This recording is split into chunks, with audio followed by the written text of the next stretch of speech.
Hi, this is Dr. Pachenik, and today I want to talk about what I call the high BS factor that's coming along in our country. Number one, Mary Trump, the niece of Donald Trump, has come out with a book that's devastating and says Trump is a disaster to this country. Not really. This is a very high BS book, which has nothing to do with Trump, but has everything to do with Mary, who is self-aggrandizing, narcissistic, and quite corrupt in her own ways because she brought in to the New York Times illegally Trump's tax forms. Number two, we have Fauci, high BS factor. He said he's got a cure for the pandemic. The answer is no. There is no cure. mRNA is not going to develop any vaccine because basically any RNA vaccine is going to mutate very quickly. Gilead has George Shultz on it and another bunch of people. They're not going to produce anything. That's a high BS factor. And the whole vaccine industry right now is what we call pump and dump. Now let's get to the issue of naming names and why we have to change names. And these are the high BS factors of all. Number one, we have to change the name of Yale University. Why Yale? Because Yale was an individual in 1692 who was head of the East India Company and trading, and he traded slaves and Indians, and he beat up the Indians and was ruthless. As a result of that, in 1719, he donated money, and the College of Connecticut was called Yale University. Let's go to the next one.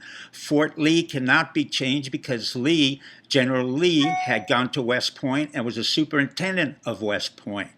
Let's go to the next issue. Our founding father, George Washington, had many slaves, but more importantly, when you look at his picture, I want you to concentrate on his teeth because those teeth were extracted from black slaves.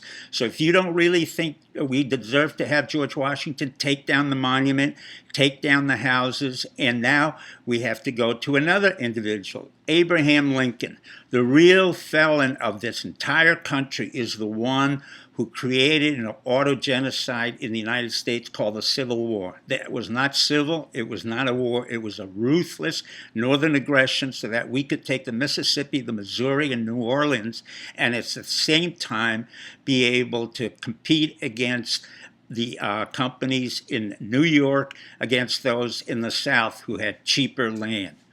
Let me explain one thing. If we're going to change our history, then we have to go across the board. That means Georgetown has to change its name. University of Virginia has to change its name.